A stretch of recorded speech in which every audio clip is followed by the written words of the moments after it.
Kisah Santo Paulus dari Salib, pendiri Kongregasi Pasionis, oleh Pastor Carlo Marziali, CP. Bab ke-7, pergi ke Roma, lalu menyendiri ke Gunung Argentaro. Berangkat ke Roma.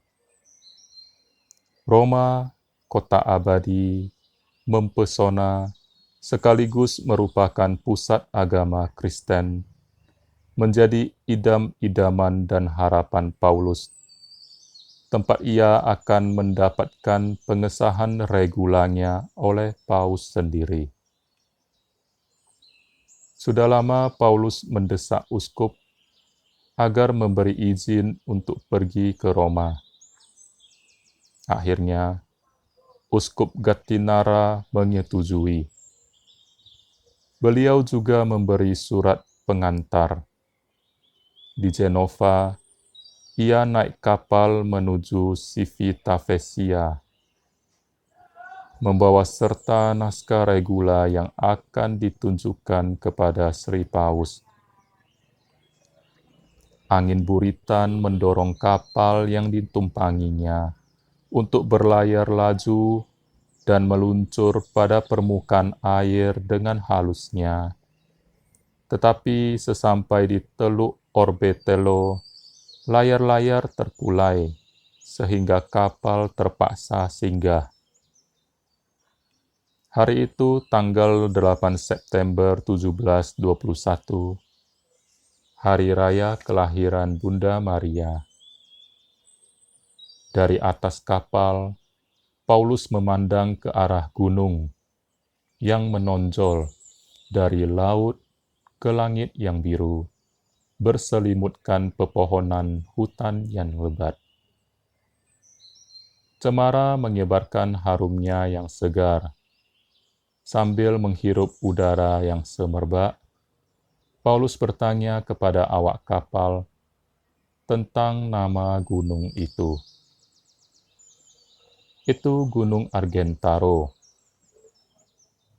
Paulus teringat bahwa beberapa waktu yang lalu ia lewat di sana di depan sebuah kapal yang dibaktikan kepada Bunda Maria. Disitulah ia mendengar suara yang mengatakan, "Paulus, Paulus, saya sendirian. Datanglah ke Gunung Argentaro." Ia memutuskan untuk memilih gunung itu sebagai tempat tinggalnya kelak. Gunung itu yang indah laksana secara firdaus, tempat langit, laut, dan bumi, berada dalam satu rangkulan ajaib, akan menjadi tanah tumpah darah Pasionis. Tiba di Roma, datang ke Quirinale. Ketika angin bertiup lagi, kapal pun berlayar terus dengan lajunya sampai keesokan harinya tiba di pelabuhan Civitavecchia. Semua awak kapal dan penumpangnya harus menjalani karantina. Untuk mengisi waktu itu, sekali lagi Paulus menyalin regula yang akan ditunjukkan kepada Paus dengan lebih rapi dan bersih. Sambil merasul di rumah sakit pelabuhan. Sesudah itu dengan berjalan kaki, ia menyusuri jalan Aurelia, dan sore harinya berikutnya tibalah ia di kota Roma. Untuk pertama kali ia mengunjungi Roma. Sore itu, kota Roma, kota abadi, tampak sangat indah. Iman dan sejarah berpadu. Setiap tempat, setiap batu, setiap lorong, setiap puing, menceritakan kisahnya. Paulus segera berlutut untuk mencium tanah yang dibasahi oleh darah Rasul Petrus dan Paulus, serta ribuan martir. Kemudian langsung pergi ke gereja Santo Petrus, gereja terbesar di seluruh dunia. Disinilah ia merasakan debaran hati setiap umat Allah di seluruh dunia. Dan ketika melalui jalan dengan jajaran tiang-tiang bernini, ia merasa dipeluk oleh Kristus yang tangannya terulur kepada seluruh umat manusia. Sambil terus berjalan, perhatiannya dipusatkan pada monumen-monumen terkenal. Hal ini sungguh berkesan dan memuaskan imannya. Tatkala hari menjelang senja, pergilah ia ke Trinitas Dei Monti untuk mendapatkan tempat penginapan seperlunya, dan setelah matahari terbit, berangkatlah ia ke Quirinale, tempat tinggal Sri Paus, dengan harapan diperkenankan berbicara dengan Paus Innocentius ke-13, yang waktu itu memegang pucuk pimpinan gereja Katolik. Dengan harap-harap cemas, Paulus memohon kepada penjaga pintu supaya diperkenankan menemui Sri Paus. Tetapi dengan acuh tak acuh, penjaga itu hanya menatap Paulus yang tampak aneh di matanya. Karena Paulus itu kurus, rambut dan jenggotnya tidak terurus, mengenakan jubah hitam lagi panjang, berikat pinggang kulit tebal, tanpa sepatu, tanpa topi, hanya wajahnya yang menunjukkan suatu ketenangan serta senyum. Meskipun bersikap rendah hati, ia toh patut dicurigai sebagai orang fanatik dan penghayal.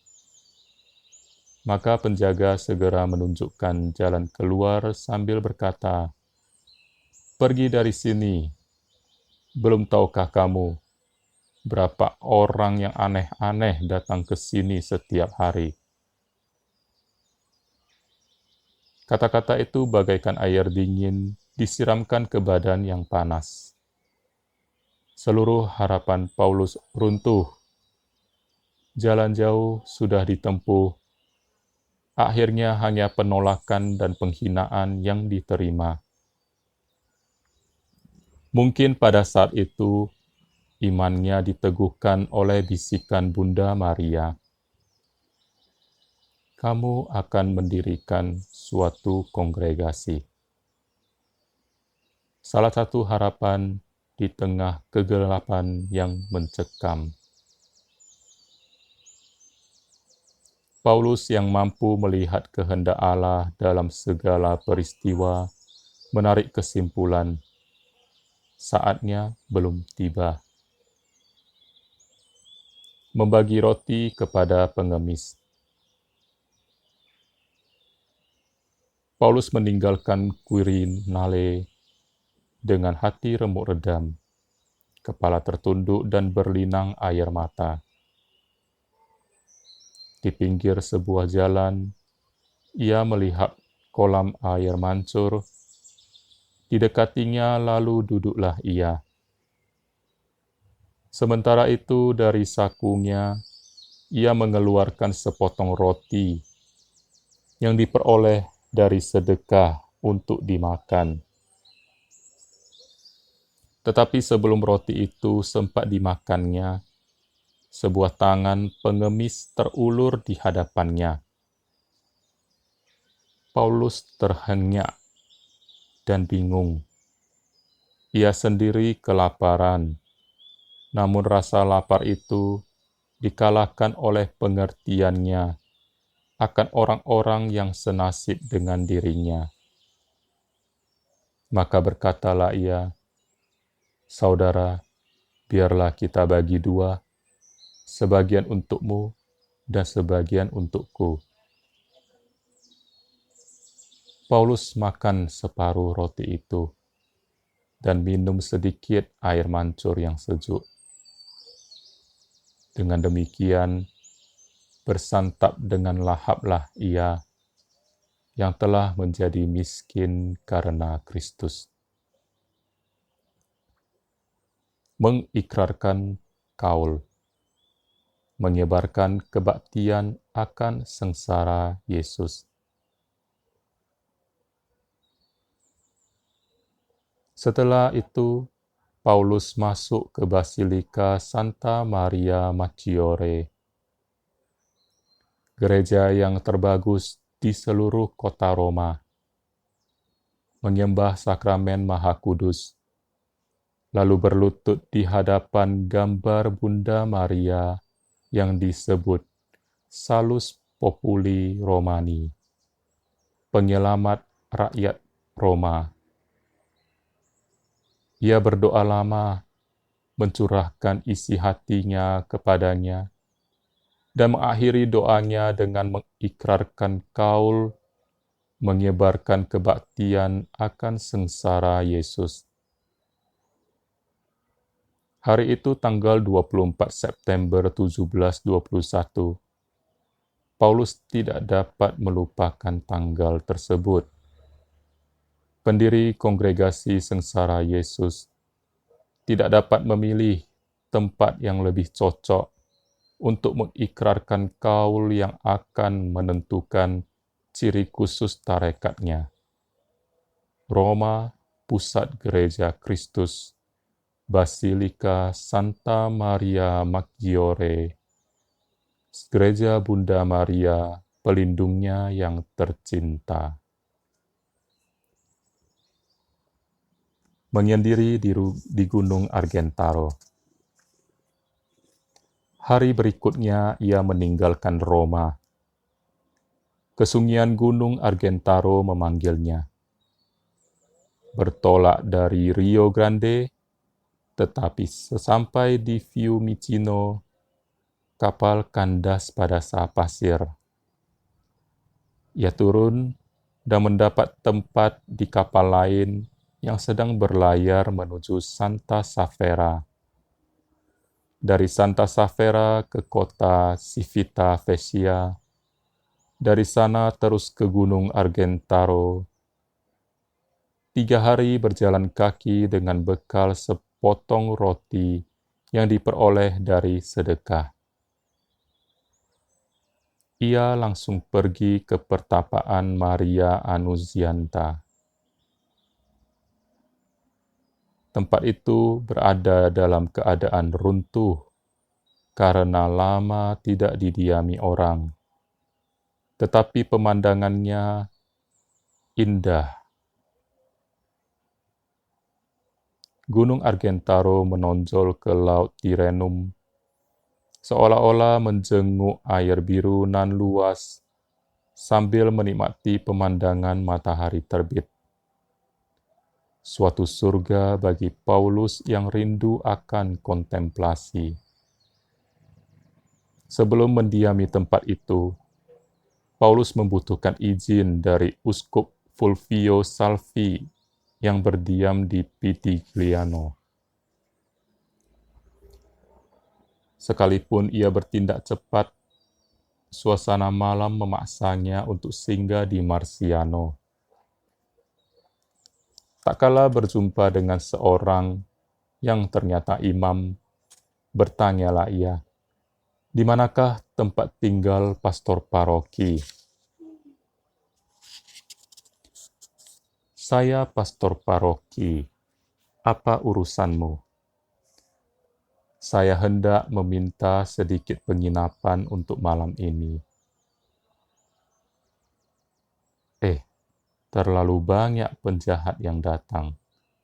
1 cukup untuk merugikan 100 orang. "Saya mampu melakukan segala kejahatan, tetapi saya mengharap Dengan pertolongan Tuhan, hal itu tidak akan saya lakukan. Sesudah ujian ini, pastor paroki yang tajam tilikan itu memberi ia makan dan penginapan. Uskup tidak ada di Pitigliano. Beliau sedang berada di Pienza. Maka Paulus pergi ke Pienza dan mendapat izin. Kembali ke Castellazzo. Sebelum mendaki Gunung Argentaro, Paulus pergi ke Castellazzo untuk mengambil adiknya Yohanes Baptista yang juga merindukan kesunyian. Bertolak dari Pisa menuju Livorno dengan menumpang kapal, dan setiap waktu luang senantiasa diisi dengan menenggelamkan dirinya dalam meditasi. Pada suatu saat, tatkala ia sedang bermeditasi, terdengar percakapan tidak senonoh. Ia membuka matanya dan melihat bahwa justru yang berbicara demikian itu adalah dua imam berkebangsaan Spanyol.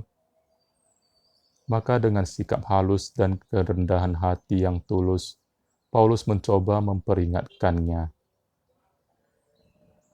Yang diperoleh bukannya ucapan terima kasih, melainkan dampratan, hantaman, serta penghinaan yang cukup mendatangkan amarah para penumpang lainnya.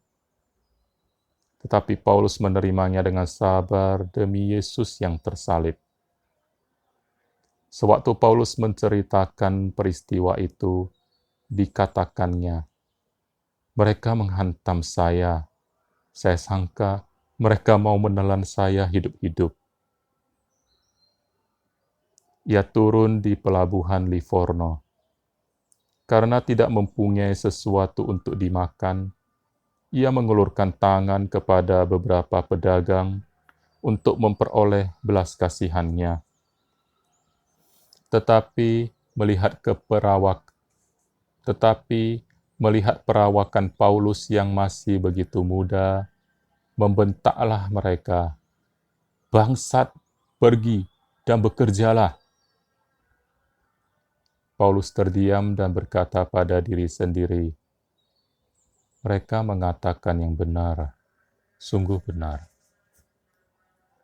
Tiba-tiba seorang di antara mereka mendekati Paulus, lalu memberikan derma yang cukup untuk membeli sedikit makanan. Paulus bertanya, siapakah dia sebenarnya? Dan hanya mendapatkan jawaban bahwa ia seorang Yahudi. Keesokan harinya ia bertolak ke Genova. Perjalanan ini dirasa amat berat, karena para penumpang merasa berhak menegur, mengolok, ataupun menyindirnya.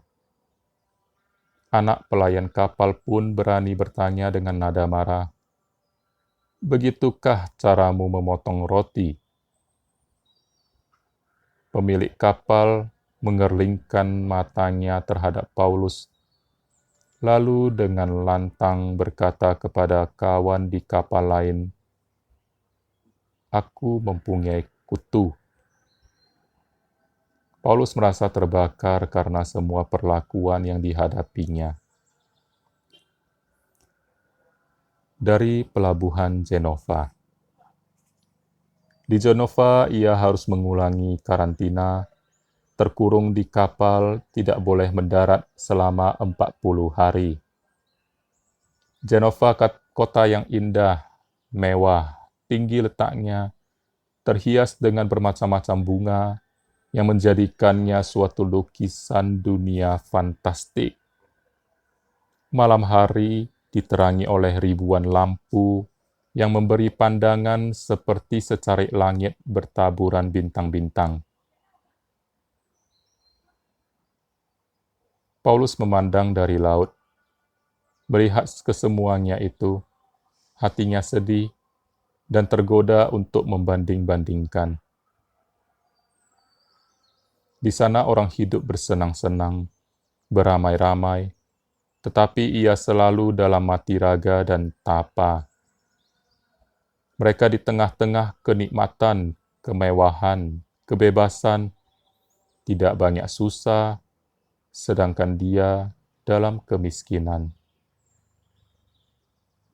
Orang suci pun merasakan kemanusiaan, kelemahan, tetapi ia mengangkat mata kepada kekasih yang tersalib dan berpikir, cinta dibalas dengan cinta, korban dengan korban, kemurahan dengan kemurahan. Demi saya, ia tidak segan-segan mempertaruhkan nyawa. Demi Yesus, saya siap menderita lebih dari ini. Segala-galanya kuanggap sampah demi Kristus. Selesai masa karantina, ia meninggalkan kapal, pergi ke Alexandria untuk berjumpa dengan Uskup Gattinara. Ia bercerita tentang perjalanannya ke Roma, dan kembalinya dari sana sampai saat ini, lalu mohon agar adiknya Yohanes Baptista diperkenankan mengenakan jubah pertapa seperti dia. Uskup mengagumi semangat Paulus yang tidak dilemahkan oleh banyaknya dan hebatnya percobaan-percobaan itu. Beliau melihat kehadiran Roh Kudus dalam karya Paulus dan yakin bahwa akan berhasil. Tanggal 28 November 1721, Uskup mengenakan jubah kepada Yohanes Baptista. Pasionis kedua menerima jubah hitam, seragam kongregasi baru. Dari Castellazzo ke Gunung Argentaro. Selama musim dingin, Paulus dan adiknya tinggal di Castellazzo di pertapaan Santo Stefanus. Tetapi hati mereka merindukan Gunung Argentaro. Pada minggu pertama masa puasa, Paulus pergi ke gereja untuk menghadiri misa. Imam membaca Injil mengenai peristiwa Yesus pergi ke padang gurun sebelum tampil di depan umum. Mendengar Injil itu, Paulus terdorong untuk berangkat hari itu juga bersama Yohanes Baptista ke Gunung Argentaro, yang bagi mereka merupakan gurun pasir kesunyian. Perjalanan panjang, mereka harus merayakan pekan suci di Porto Ercole, menginap di rumah pastor paroki. Daerah yang mengitari Gunung Argentaro pada waktu itu dalam keadaan perang, menjadi rebutan antara Spanyol dan Austria. Maka, sesampai di Orbetello, kedua kakak beradik ditangkap oleh peronda dan dibawa kepada Jenderal Spanyol Especo y Vera. Beliau bertanya, siapa mereka dan apa tujuan perjalanan mereka? Paulus menjawab, kami dua bersaudara, terdorong oleh Allah yang terberkati untuk melakukan tapa di Gunung Argentaro. Mereka membiarkan Paulus dan adiknya pergi.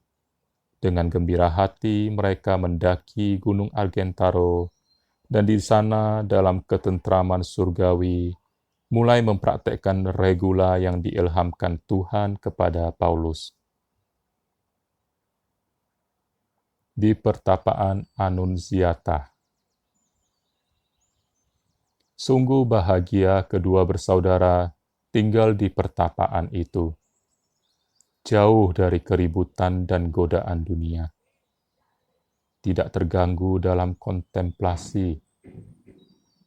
Tentang makanan, mereka puas dengan sayur hutan, ubi, dan minum air sumur.